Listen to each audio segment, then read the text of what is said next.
Bonjour, je suis Julien, votre professeur de français pour cette formation de français juridique du niveau B2. Dans cette vidéo, je vais vous expliquer ce qu'est la procédure judiciaire. En amont, en accompagnement du système judiciaire, la conciliation et la médiation. Ce sont des mécanismes de résolution des conflits qui constituent une alternative aux actions en justice. Commençons par la présentation de ce qu'est la conciliation. La conciliation est un mode de règlement à l'amiable de certains litiges civils, exercé soit directement par le juge, soit par un conciliateur de justice, une personne bénévole.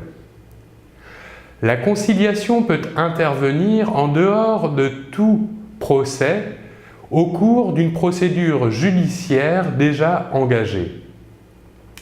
Le conciliateur ne peut pas proposer de solution, mais il aide les personnes à rechercher un compromis tout en respectant les intérêts de chacun. La conciliation peut être obligatoire, procédure devant le juge des affaires familiales ou le conseil des prud'hommes par exemple. Passons maintenant à la médiation. La médiation peut être proposée dans des situations conflictuelles par un juge saisi d'un litige après avoir obtenu l'accord des parties.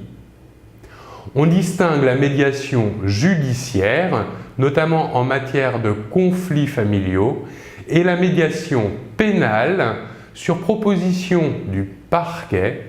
Elle réunit l'auteur et la victime de certaines infractions pénales en présence d'un tiers médiateur habilité par la justice, afin de trouver une solution librement négociée et de définir les modalités d'une réparation.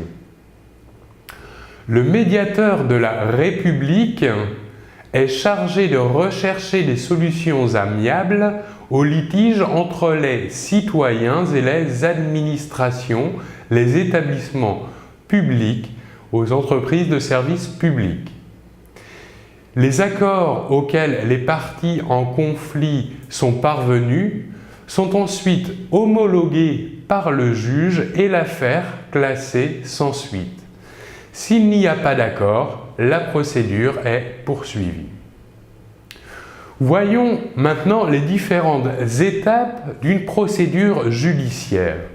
Voyons l'exemple de la procédure pénale. Tout d'abord, il existe 3 niveaux d'infraction: la contravention, les délits ou encore les crimes. Dans les 3 cas, 5 étapes constituent la procédure judiciaire.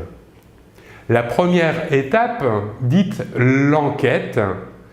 L'enquête est réalisée par la police et si l'affaire doit être poursuivie, nous passons à la deuxième étape qui est l'étape de choix de la procédure.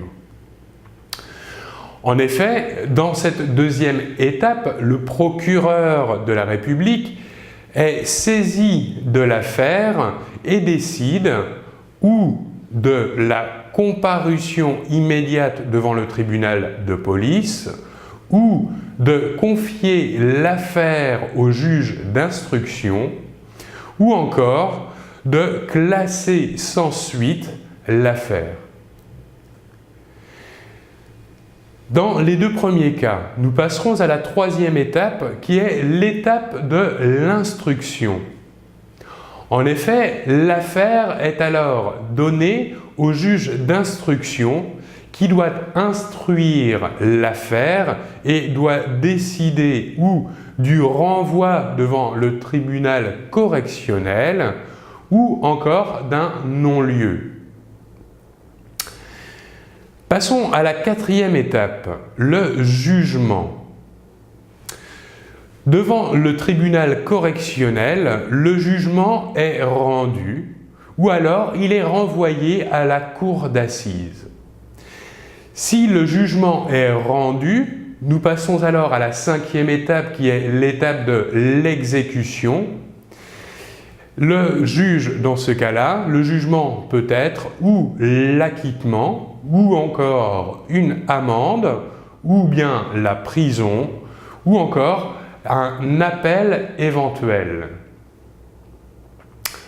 Passons maintenant à une petite activité de vocabulaire sur cette vidéo. Une activité ici où il y a différentes questions. La consigne est la suivante. À quel niveau de la procédure, à quelle étape se trouve-t-on dans les cas suivants? Donc nous avons 4 cas, A, B, C et D. Parfois, dans ces cas, plusieurs réponses sont possibles. Je vais vous lire le premier cas, le cas A. Les témoins du drame ont été convoqués au commissariat de police. À vous de me dire à quelle étape appartient ce premier cas. Le cas B. Le président a donné lecture des délibérations du jury. Le cas C. Le suspect numéro 1 a été entendu pendant toute la matinée en présence de maître Gavy. À quelle étape de la procédure appartient ce cas? Enfin, le dernier cas, le cas D. Jacques Delœil a quitté libre le palais de justice. À quelle étape de la procédure appartient ce cas? Voilà donc pour cette vidéo vous présentant et vous expliquant les étapes de la procédure judiciaire et ce qu'est une procédure judiciaire. Je vous remercie beaucoup de votre attention et l'on se retrouve très bientôt. Au revoir.